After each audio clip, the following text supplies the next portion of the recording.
Hi everybody, எப்படி இருக்கீங்க? இன்னைக்கு ஃபர்ஸ்ட் சென்டென்ஸ் எப்படி அப்படின்னா, நான் அவனை சந்திக்க போனேன். அதாவது நான் அவனை பார்க்க போனேன். நீ எங்கே போன அப்படின்னு கேட்கும்போது, நான் அவனை பார்க்க போனேன் அப்படின்னு சொல்லுவோம் இல்லையா, அதை I went to meet him. I went to meet him அப்படின்னா, நான் அவனை பார்க்க போனேன், அவனை சந்திக்க போனேன், அந்த மாதிரி சொல்றது தான் I went to meet him சொல்லலாம். நான் பணத்திற்காக வேலை செய்தேன். நான் பணத்துக்காக செஞ்சேன் அப்படின்னு சொல்லுவோம் இல்லையா, அதை I worked for money. I worked அப்படின்னா நான் வேலை செய்தேன். அதாவது ஒர்க்னா வேலை தானே. ஃபார் மணினா பணத்துக்காக. அந்த மாதிரி திட்டாத. இது எப்படி சொல்லுவோம்? அந்த மாதிரி அப்படிங்கிறத லைக் தட்னு சொல்லலாம். திட்டாதே அப்படிங்கிறத டோன்ட் ஸ்கோல்டு. ஸ்கோல்டுனா திட்டு அப்படிங்கிறது. டோன்ட் ஸ்கோல்டு அப்படின்னா திட்டாதே. டோன்ட் ஸ்கோல்டு லைக் தட், அந்த மாதிரி திட்டாத அப்படின்னு சொல்றது டோன்ட் ஸ்கோல்டு லைக் தட்னு சொல்லலாம். நான் மே மாதம் பிறந்தேன். அதாவது நான் மே மந்த் பிறந்தேன். என்னோட பிறந்தநாள் வந்து மே மந்த்ல வரும் அப்படின்னு சொல்லுவாங்க. நான் மே மந்த் பிறந்தேன், நான் ஜூன் மந்த் பிறந்தேன் அப்படிலாம் சொல்லுவாங்க இல்லையா, அதை ஐ வாஸ் born in மே.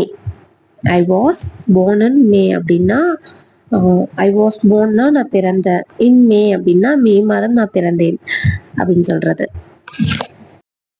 சுருக்கமா பேசுங்க அப்படின்னு சொல்லுவாங்க இல்லையா, சுத்தி வளைச்சு பேசாம ஷார்ட்டா பேசிடுங்க அப்படின்னு சொல்றத பேசுங்க அப்படிங்கறத ஸ்பீக் அவுட்னு சொல்லலாம். சுருக்கமாக அப்படிங்கறத பிரீஃப்லி. ஸ்பீக் அவுட் பிரீஃப்லி அப்படின்னா சுருக்கமா சொல்லுங்க அப்படின்னு சொல்றது.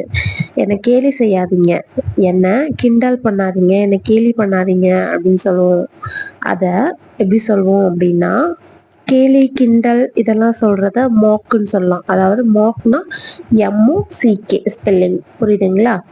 டோன்ட் மாக் மீ, அதாவது என்னை கேலி பண்ணாதீங்க, என்னை கிண்டல் பண்ணாதீங்க அப்படிங்கிறத தான் வந்து இந்த சென்டென்ஸ். டோன்ட் மாக் மீ அப்படின்னா என்னை கிண்டல் பண்ணாதீங்க, கேலி பண்ணாதீங்கன்னு சொல்றது. நீ ஏன் அதை எடுத்த? நான் பல டைம் சொல்லியிருக்கல வேண்டான்னு சொல்லிட்டு, நீ ஏன் அதை போய் எடுத்த அப்படின்னு சொல்றதோ, இல்லை வந்து எதுக்குதான் நீ ஃபர்ஸ்ட் அதை போய் டச் பண்ண அப்படின்னு திட்டுவோம் இல்லையா, அதை why did you take it, why did you take it அப்படின்னு கேட்கலாம். நீங்க எப்போ சந்திப்பீங்க, நீங்க எப்போ திரும்ப பார்த்துப்பீங்க அப்படின்னு கேட்போம் இல்லையா, அதை எப்படி கேட்கலாம்? நீங்க எப்போ திரும்ப மீட் பண்ணிப்பீங்க அப்படின்னு சொல்றத when will you meet. when will you meet அப்படின்னா எப்போ திரும்ப பார்ப்பீங்க, எப்போ அகைன் பார்த்துக்குவீங்க அப்படின்னு கேட்கறது தான் when will you meet அப்படின்னு கேட்கறது. புரிஞ்சுதுங்களா? இதே நெக்ஸ்ட் சென்டென்ஸ் பார்க்கலாமா? யாரும் இல்லை, யாரும் இல்லை அப்படின்னு சொல்லுவோம். இதே யாரும் இல்லையா அப்படின்னு கேட்போம் இல்லையா, அப்படின்னு கேட்கறது எப்படி சொல்லலாம்? யாரும் இல்லையா. isn't there anyone. isn't there அப்படின்னா யாராச்சும் இருக்காங்களா, அதாவது அங்க isn't இல்லையா, அங்க இல்லையா அப்படின்னு கேட்கறது. anyone-னா யாரும், யாரும் அங்க இல்லையா. isn't there anyone, அங்க யாருமே இல்லையா, நீ போனப்ப அங்க யாரும் இல்லை. isn't there anyone when you go அப்படின்னு கேட்டா நீ போனப்ப அங்க யாருமே இல்லையா அப்படின்னு கேட்கறது.